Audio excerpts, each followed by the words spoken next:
Welcome to Thiru season. இந்த வீடியோல நம்ம பார்க்க போறது தனுஷோட குபேரா படம், அமீர் கானோட சித்தாரே சமீர்வாட் படம். ரெண்டு படம் எப்படி இருந்தா வீடியோல பார்க்க போறோம். ஃபர்ஸ்ட் இந்த குபேரா படம் எப்படி இருக்குன்னு பார்த்தோம்னா, அந்த படத்தோட கதை என்னன்னாக்க, ஒரு பெரிய கார்ப்பரேட் கம்பெனி நம்ம நாகார்ஜுன கிட்ட ஒரு பொறுப்பை கொடுக்குறாங்க. அவர் ஒரு வேலையை செய்ய முடிக்கணும் அப்படின்னு. அவர் அந்த வேலை செய்யணும்னா எனக்கு 4 பிச்சைக்காரங்க வேணும் அப்படின்னு அவர் சொல்றாரு. அதுக்காக 4 பிச்சைக்காரங்க கூட்டிட்டு வராங்க. அதுல ஒன் ஆஃப் த பிச்சைக்காரர் தான் நம்ம தனுஷ். இவங்க எல்லாம் சேர்ந்து அந்த வேலையை செய்ய ஆரம்பிக்கிறாங்க. இதுக்கப்புறம் ஒரு சம்பவம் நடக்குது. அப்புறம் என்னாச்சுன்னா படத்தோட கதை. ஃபர்ஸ்ட் படத்தோட பாசிட்டிவ் எல்லாமே என்னன்னு சொல்லிடுறேன். இந்த படத்துல நிறைய பாசிட்டிவ் இருக்கு. மெயின் வந்து எல்லாரோட பெர்ஃபார்மன்ஸ் வேற லெவலா இருந்துச்சு. தனுஷ் வந்து ஒரு அந்த கேரக்டர் நடிச்சிருக்கான்னு சொல்லுங்க, அந்த கேரக்டர் வாழ்ந்திருக்கான்னு தான் சொல்லி ஆகணும். வேற லெவலான ஒரு பெர்ஃபார்மன்ஸுங்க, சூப்பரா இருந்துச்சு. அதே மாதிரி படத்துல பிஜிஎம், மியூசிக் அண்ட் சினிமாட்டோகிராஃபிலாம் சூப்பரா இருந்துச்சு. படத்துல சில சீன்லாம் சூப்பரா செம்மையா இருந்தான்னு சொல்லி ஆகணும். அதே மாதிரி ராஷ்மிகா ஒரு ஒவ்வொரு சீனும் போர் அடிக்காம எங்கேயும் பெருசா தலிப்பு தட்டாம சூப்பரா இருந்தா சொல்லி ஆகணும்.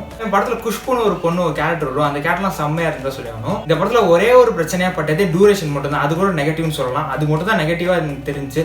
அதை மட்டும் கொஞ்சம் காம்ப்ரமைஸ் பண்ணியிருந்தாங்கன்னா இது ஒரு எக்ஸ்ட்ராடினரியான படமா இருந்திருக்கும்.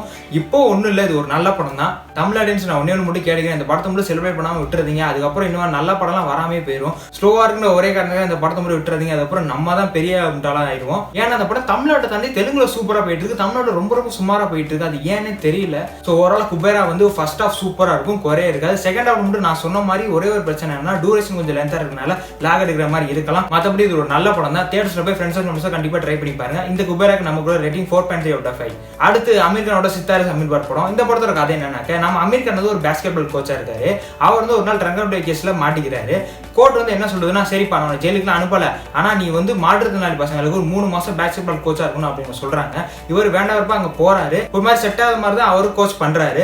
ஆனா இவர் அந்த பசங்களை மாத்தலாம். அந்த பசங்க எப்படி ஒரு லைஃப் மாத்தினாதான் இந்த படம். ரொம்ப நாளைக்கு அப்புறம் ஒரு அழகான படம் பார்த்த ஃபீல் எனக்கு கிடைச்சிச்சுங்க. இந்த படத்துல இந்த ஒவ்வொரு கேரக்டரும் உங்களோட பெர்ஃபார்மன்ஸ்ல வேற லெவலா இருந்தா சொல்லியாகணும். அதே மாதிரி படத்துல வந்து காமெடி எமோஷன்லாம் செம்மையா கூட இருந்துச்சு.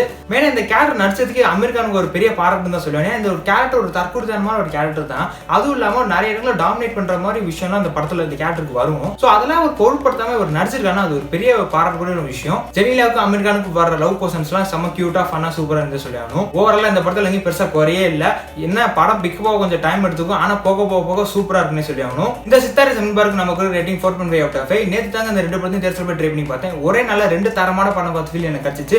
உண்மையிலே நான் பார்த்தது ஒருத்துன்னு எனக்கு தோணுச்சு. நீங்க இந்த 2 படம் ஏற்கனவே பார்த்துருந்தீங்கன்னா உங்க தாட்ஸ் கமெண்ட்ல சொல்லுங்க. அது நான் சொன்ன ரிவ்யூல ஏதாவது தப்பு இருந்துச்சுன்னா அதுவும் கமெண்ட்ல சொல்லுங்க, நான் என்னன்னு தெரிஞ்சுக்கிறேன். இன்னும் நம்ம சேனல் சப்ஸ்கிரைப் பண்ணாம இருந்தா கண்டிப்பா சப்ஸ்கிரைப் பண்ணி வச்சுக்கோங்க. இன்ஸ்டாகிராம் ஃபாலோ பண்ணி வச்சுக்கோங்க. அடுத்த வீடியோல வரேன். Thank you so much. Bye bye.